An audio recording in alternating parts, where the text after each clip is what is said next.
mindset. We have to schedule the data and we have to scrutinize the data accordingly, whatever that is proposing from this network, and finally it will push us to browsers or Excel or diagram manager, whatever who needs accordingly. It is not a parallel. It is not a parallel.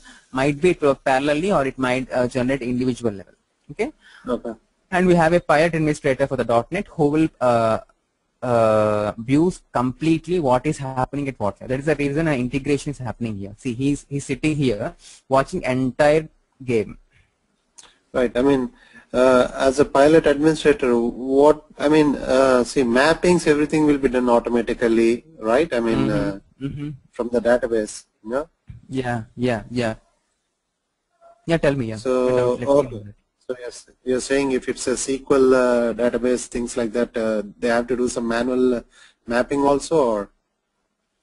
Sometimes it is necessary because always like in the components, like sometimes the customer requirements automatically doesn't match with what we have in the system. Then we have to go with graphical mappings or manual mappings where we have to do that. So we need to, there are and we have to code something for the ABAP stack also, like where we need the coding level things, because all the data that we doesn't match with the current criteria of what customers are looking for actually. Okay.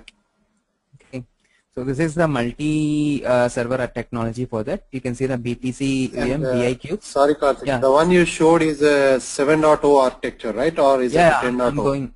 No, 7.1 only. I'll explain you the 10.1 now. Okay. Okay. Cool. I'm going step by step.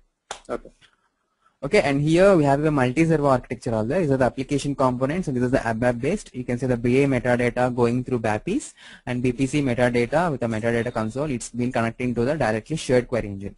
Again, we have BA cubes with the master data and the RSG array things. It was being generated to shared engine. User management, shared engine. All these things are, again scrutinizing and scheduled here, and finally they'll go to the application components. And this will, this is for our ABAP stack and our OLAP thing, and this is for directly .NET thing. This will generate to the browser. This is a multi-server architecture. You asked me, right? Can I do with BI and different things? This is the example. BPC, BI metadata, and again BPC metadata. So 4 different things, right? Okay. So we have a data write back also in our BPC, which is an important thing. Whatever we need from the top end also, nothing but I told is a bidirectional. So you can go with source to target, target to source. The same thing we can get the write back, but we have a write back technology. We have to use some write back commands here. Like here, see, write back. Because everywhere we're using that is the reason, everywhere using the TCP protocol, which will acknowledge the data. That acknowledgement based technology only, this write back was being developed. So it will write back the reference command, what it been done. So with using that, we'll again checking the data. Like internally, what is happening. So you can see the reverse direction marks here. Everything until here. Okay. That is the write back technology.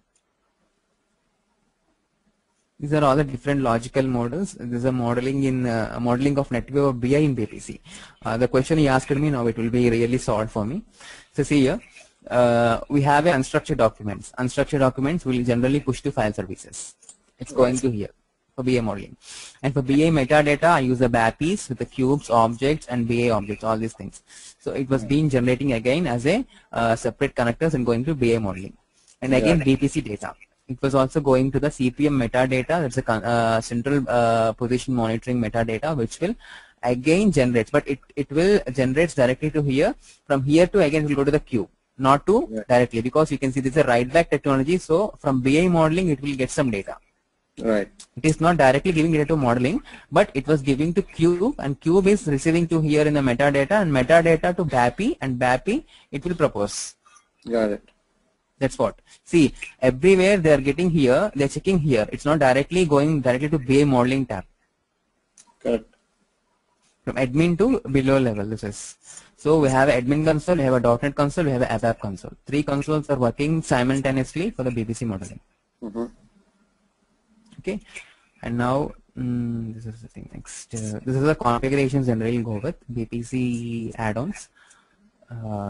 In general, you'll see in any environment for the like 10.0 or 7.0, same environments.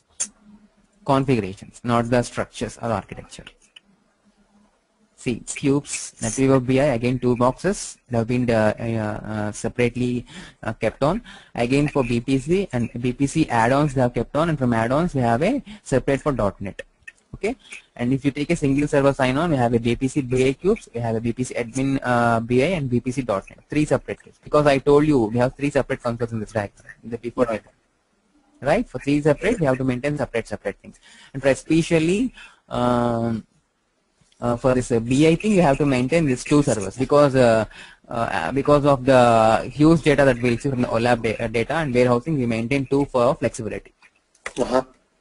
Okay. Yeah. So this is what, and I'll show you now once again the 10.0 architecture.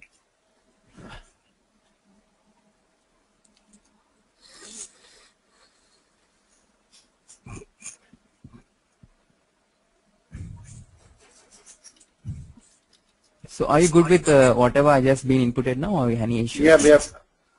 Functionalities for the later, the earlier baby versions. That's what happened for every technology, not only SAP. We can't modify the roads, so we can modify the branches. That is the biggest funda. So anyway, comes here with 10.0 architecture. So we have a when you see there we have the web service was being differently inputted in our 7.x. .NET is separately inputted, right? Correct. Now at the database level, and one more difference is there is no in-memory optional is there. That is called cache. This is not there. What you're doing, we're just going to the database to NetWeaver to .NET to web server to client. That is what we're going. Now what we have done, we have integrated both web server and .NET to make it more, more flare up to the NetWeaver stack. So whenever we receive a RFC, that's a remote functional call, so directly go to the application servers and maintain the applications and generate the web services there itself only, instead of 2 servers maintaining 1 server here. That's what our, that means the performance is increasing. Okay. See, whenever it is a 2 server concept, think on that. It had to go to first .NET. There it needs to check it up. The data should be good. Then it will generate a RTP protocol. Then again it will send a acknowledgement signal. Then finally go to the web server. Web server again have to check it. Again send a like a positive signal. Then again it will make a acknowledgement. Finally go to the client. So how much time we are saving now? Right? Performance wise, it is very important. That is the reason we are going to HTTP SOAP directly and finally generating to the admin, clients, and web and others. Very simple architecture. Yeah. This is the 10.0 architecture. So with the 7.5, I mean, I don't know. So even if you have the BIA, doesn't it help the BPC? So it won't read the BIA at all? It goes directly to the cubes? No, that is the reason. Like here, what happens in the 10.0 architecture, especially the storage of file storage capacity they have increased, and we have a in-memory optional is there. Whenever we need a temporary data maintenance for the write back technology, we can maintain it, or for the from level to NetWeaver BA OLAP, we can do that. And we don't have a separate BA OLAP engine also. If you observe that, we have a combined thing for the OLAP engine and the application logic. We are maintaining in between these two also differently. And producing the RFC calls accordingly, if you remember the same architecture there. So that's what, and clearly in this diagram, if you observe here again, let me go to this diagram also for you. So see here. Oh, sorry, this is a BPC thing. I just captured this. Anyway, this is a training thing actually. I'm sorry, this is not concern for you. Let you show that another thing. So let me go to this thing. Yes, this is the BPC business analysis solution from SAP. Okay, so in this we have a different kinds of modules that we entertain here, integrate here. So when you consider this is our complete business analysis. To optimize is our responsibility. To strategize is our responsibility.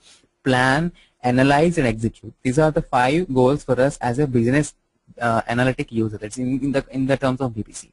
Okay. In analysis, again, we have to know our business properly. We have to do with the confidence. We have to act boldly. The business performance optimization should be always at green level. That means it should be in a good level. So again, we have different things for analytic applications by industry, by load base. We have been divided. And for enterprise management, we have strategic, we have profitability, cost management, planning, budgeting, financial consolidation, all these things will be involved. For BI, you know this, all these things. Separately, mobile component being done.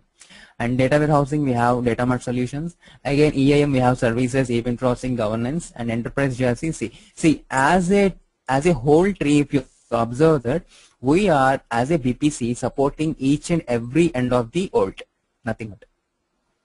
Right. Right? So this is called most complete offering. That means we will definitely generate whatever the requirement, we will generate the solution. That's it. That's what SAP BPC was being done. This is called business analytical solutions from SAP. So we have a, when it comes to the key roadmaps team for this enterprise process management, we have to harmonize, we have to connect, we have to extend. These are our main mottos as a BPC. Right. Right. I mean, what is the terminology now? Sorry, Karthik. I mean, is it a BPC 10.0 or EPM 10.2? I mean, what people are calling it? I know SAP is BPC because it belongs to the EPM stack, so people call it as EPM. That's it. Right. I mean, when we look at the same thing, you know, some people call BA as BW, BW as BA, so many confused, but the term is right? Yeah. That's the same thing. For the 10.0, we have generation productivity with harmonized reviewing, extended closed loop performance management, all existing EPM applications we can provide, you know, like good releases. We have new industry finance line for the business solutions. We can product enhancements and extend technology support. All these things are happening for 10.0 when compared to 7.5. Okay. So midterm plan means nothing but it's an integrated plan for the memory enabled EPM. That is called inbuilt. The memory enabled means this one. When you see this diagram, I showed you the in-memory optional. This is called memory enabled. So with this, you know, additional risk adjusted performance we can maintain. We have a continued, you know, like investments in customer innovations are there. We can maintain with, you know, like because of that, all the things, remaining things will happen. On-premise, on-demand means we need a separate temporary memory for that. On-demand comes with this, which is a temporary thing, is nothing but, right? Right. Right? That is what we are doing for the same things. Right. Yep. So extending our leaderships in API analytics, we are being, you know, SAP is here. Nothing but for the SAP BPC, we are here. Like all the other things are, you know, like maintaining. These are just comprehensive BPC things. When you go with the different structures, we can see these, you know, diagrams for the activities. This will be in this way: planning and consolidation. This screen for the 10.0 looks like this.